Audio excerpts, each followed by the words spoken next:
Welcome friends. Siragadikka ஆசை serial இன்னைக்கு எபிசோட்ல வரக்கூடிய இன்ட்ரெஸ்டிங்கான சீன்ஸ் பத்தி பார்க்கலாம். முத்துவோட அப்பா அண்ணாமலைக்கு சாதகமா கோர்ட்ல ஜட்ஜி தீர்ப்பு சொல்லிடுறாரு.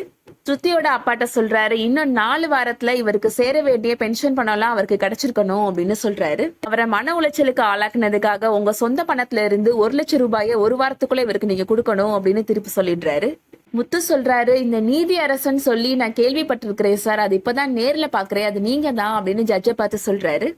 தப்பு சார், என்னோட சொந்த பணத்துல இருந்து நான் எதுக்கு பணம் கொடுக்கணும் அப்படின்னு ஸ்ருதியோட அப்பா கேக்குறாரு. இப்ப 1,50,000 ரூபாய் கொடுத்துருங்க அப்படின்னு சொல்றாரு ஜட்ஜு. இதை கேட்ட உடனே அவர் அமைதி ஆயிடுறாரு. இப்ப புரிஞ்சுப்பீங்கன்னு நினைக்கிறேன், நீங்க 1,00,000 ரூபாய் 1 வாரத்துல இவருக்கு கொடுக்கணும் அப்படின்னு சொல்லிடுறாரு. என்னோட வாழ்க்கையில உங்களை பாக்குறது இதுதான் கடைசி தடவை அப்படின்னு ஸ்ருதியோட அப்பா சொல்லிட்டு இருக்கிறாரு அண்ணாமலைட்ட. வெளியில வண்டி எடுக்க போறப்ப பாப்போமே, அப்ப என்ன பண்ணுவ, முகத்துல துணியை போட்டுக்குவியா அப்படின்னு முத்து கேக்குறாரு. விடு முத்து, நம்ம உழைச்ச பணம் நமக்கு கிடைச்சிருச்சு அப்படின்னு சொல்றாரு அண்ணாமலை. ஸ்ருதி அப்பா கோபமா வீட்டுக்கு போறாரு. ஸ்ருதி அம்மா கேக்குறாங்க, அந்த அண்ணாமலை கேஸ் நமக்கு சாதகமா தானே முடிஞ்சிச்சு அப்படின்னு கேக்குறாங்க. அந்த ஜட்ஜு அண்ணாமலை பக்கம் சாஞ்சிட்டாரு, கேஸ் அவருக்கு சாதகமா முடிஞ்சிருச்சு அப்படின்னு சொல்றாரு ஸ்ருதியோட அப்பா. அவருக்கு சேர வேண்டிய பென்ஷன் பணத்தை உடனே கொடுக்க சொல்லிட்டாரு அப்படின்னு சொல்றாரு. இந்த பணம் தானே, கொடுத்துட்டு போயிடலாம் அப்படின்னு சொல்றாங்க ஸ்ருதியோட அம்மா.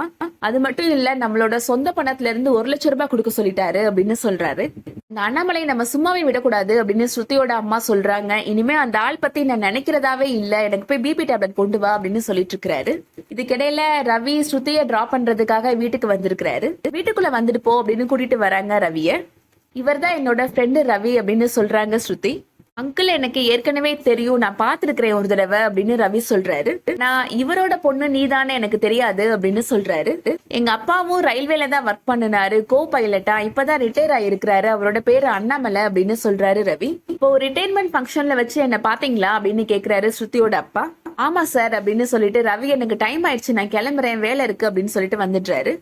ஸ்ருதியோட அம்மா ஸ்ருதிட்ட சொல்றாங்க, உனக்கு ஃப்ரீடம் கொடுத்தது தப்பா போச்சு அப்படின்னு சொல்றாங்க.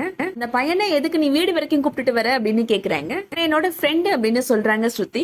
அந்த பையன் உன்னை பழி வாங்குறதுக்காக தான் உன் கூட பழகுறான்னு நினைக்கிறேன் அப்படின்னு ஸ்ருதியோட அப்பா சொல்றாரு. பையனோட அப்பாவோட பென்ஷன் பணத்தை நான் கொடுக்காம நிப்பாட்டி வச்சுட்டேன் அப்படின்னு சொல்றாரு ஸ்ருதியோட அப்பா. நீங்க ஏன் அப்படி பண்ணுனீங்க அப்படின்னு ஸ்ருதி கேக்குறாங்க. வாட் எவர், உங்களுக்கு பிடிக்கலன்னா நீங்க பேசாம இருங்க, நான் பேசக்கூடாதுன்னு நீங்க சொல்லக்கூடாது அப்படின்னு சொல்லிட்டு போயிடுறாங்க ஸ்ருதி. இதுக்கிடையில விஜயா ரோகிணிட்ட, உனக்கு கல்யாணம் யாரையாவது தெரியுமாமா அப்படின்னு கேக்குறாங்க. கேட்ட உடனே ரோகிணி ஷாக் ஆயிடுறாங்க. அந்த பேர்ல எனக்கு யாருமே தெரியாத ஆன்ட்டி அப்படின்னு சொல்றாங்க. யாரோ ஒரு லேடி கால் பண்ணி கல்யாணி இருக்கிறாங்களான்னு கேட்டாங்கம்மா அப்படின்னு சொல்றாங்க. அதுக்கப்புறமா ராங் கால்னு அவங்களே கட் பண்ணிட்டாங்கம்மா, ஆனா அந்த குரல் எங்கேயோ கேட்ட மாதிரியே இருந்துச்சுமா அப்படின்னு சொல்றாங்க. போன் ஏதோ இப்போ ரிங் ஆகுது, உனக்குதாம்மா போன் கால் அப்படின்னு சொல்றாங்க விஜயா. இல்ல ஆண்டி, உங்க போன் தான் ரிங் ஆகுது அப்படின்னு சொல்றாங்க ரோகிணி. விஜயா போன் பேசுறதுக்காக போறாங்க. அந்த கேப்ல இப்போ ரூம்குள்ள வந்து அவங்க அம்மாவுக்கு கால் பண்றாங்க ரோகிணி. நீ எதுக்குமா எனக்கு கால் பண்ணன, உனக்கு கால் பண்ண வேணாம்னு சொல்லிருக்கிறேன்ல அப்படின்னு சொல்றாங்க. இல்லம்மா, ஒரு முக்கியமான விஷயம் சொல்லணும்னு தான் கால் பண்ணனே அப்படின்னு சொல்றாங்க ரோகிணியோட அம்மா. 2-3 நாளாவே என்னன்னே தெரியலம்மா, ரொம்ப டயர்டா இருக்கு அப்படின்னு சொல்றாங்க ரோகிணியோட அம்மா. கிறிஷு வர வர ரொம்ப சேட்டை பண்ண ஆரம்பிச்சுட்டா, என்னால அவனை நிப்பாட்டவே முடியலம்மா அப்படின்னு சொல்றாங்க. உனக்குதான் இப்ப கல்யாணம் ஆயிடுச்சே, உன்னை பத்தின உண்மையை உங்க வீட்டுல சொல்லிடலாம்ல அப்படின்னு கேக்குறாங்க. நான் சொல்லணும்னு அவசியமே இல்லம்மா, நீ ஒரு 4 தடவை கால் பண்ணா அவங்களுக்கே தெரிஞ்சு போயிரும் அப்படின்னு சொல்றாங்க ரோகிணி.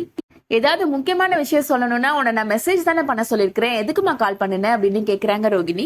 கிருஷ்ணன் ஸ்கூல்ல விட்டு வர வழியில நான் மயக்கம் போட்டு விழுந்துட்டேமா அப்படின்னு சொல்றாங்க ரோகிணியோட அம்மா. இப்ப எப்படிமா இருக்கு உனக்கு அப்படின்னு கேக்குறாங்க ரோகிணி. இப்ப பரவாயில்லம்மா அப்படின்னு சொல்றாங்க ரோகிணியோட அம்மா. நான் உன்னை பாக்குறதுக்கு சீக்கிரமாவே ஊருக்கு வரேம்மா அப்படின்னு சொல்றாங்க ரோகிணி. முத்து அண்ணாமலை 2 பேரும் வீட்டுக்கு வராங்க. அண்ணாமலை கழுத்துல மாலை போட்டு விடுறாரு முத்து. இதெல்லாம் சாமிக்கு போடுறதுடா அப்படின்னு சொல்றாரு அண்ணாமலை. இந்த வீட்டுக்கு நீதான்பா சாமி அப்படின்னு சொல்றாரு முத்து. மீனாவை கூப்பிட்டு ஆரத்தி எடுக்க சொல்றாரு. அண்ணாமலை வீட்டுக்கு வந்ததும் ரோகிணி, என்னமாமா கேஸ் இன்னைக்கு உங்களுக்கு சாதகமா முடிஞ்சிருச்சா அப்படின்னு கேக்குறாங்க. ஆமாமா, நிப்பாட்டி வச்ச பென்ஷன் பணத்தை மொத்தமா கொடுக்க சொல்லிட்டாங்க, அது போக என்ன மன உளைச்சலுக்கு ஆளாக்குனதுக்காக அந்த ஆளை 1,00,000 ரூபாய் பணம் கொடுக்க சொல்லிட்டாங்க அப்படின்னு சொல்றாரு. இப்ப எக்ஸ்ட்ராவா 1,00,000 ரூபாய் கிடைக்க போதா அப்படின்னு விஜயா கேக்குறாங்க. இந்த விஷயத்த ஃபர்ஸ்ட் சொல்லிருந்தீங்கன்னா அம்மாவே வந்து ஆரத்தி எடுத்திருப்பாங்க அப்படின்னு சொல்றாரு முத்து. காக்கா முன்னாடி வடைய சுடுறதும் மனோஜ் முன்னாடி பணத்தை பத்தி பேசுறதும் தப்புப்பா அப்படின்னு சொல்றாரு முத்து. பயன்பாட்டு கொண்டுட்டு ஓடிட போறா அப்படின்னு சொல்றாரு. யாராவது உண்ட பணத்தை பத்தி கேட்டாங்களா அப்படின்னு கேக்குறாங்க விஜயா. உங்களுக்கு தான் கேட்டு பழக்கம் இல்லையே, கொண்டு ஓடி போய் தானே பழக்கம் அப்படின்னு சொல்றாரு முத்து. எல்லாம் என்னோட மருமக ரோகிணி வந்த நேரம் தான் அப்படின்னு சொல்றாங்க விஜயா. அவ ராசினாலதான் இத்தனை மாசம் கிடைக்காத பென்ஷன் பணம் உங்களுக்கு கிடைச்சிருக்கு அப்படின்னு சொல்றாங்க விஜயா. டேய் மனோஜ், உனக்கு ராசியான பொண்டாட்டி தான் கிடைச்சிருக்கிறா அப்படின்னு சொல்றாங்க விஜயா. அதை கேட்டதும் மீனவோட முகமே வாடி போயிருது. அதோட இன்னைக்கான எபிசோட் முடியுது. இந்த வீடியோ பிடிச்சிருந்துச்சுன்னா லைக் பண்ணிக்கோங்க. சீரியல் அப்டேட்ஸ்க்கு நம்ம சேனலை சப்ஸ்கிரைப் பண்ணிக்கோங்க. தேங்க்ஸ் ஃபார் வாட்சிங்.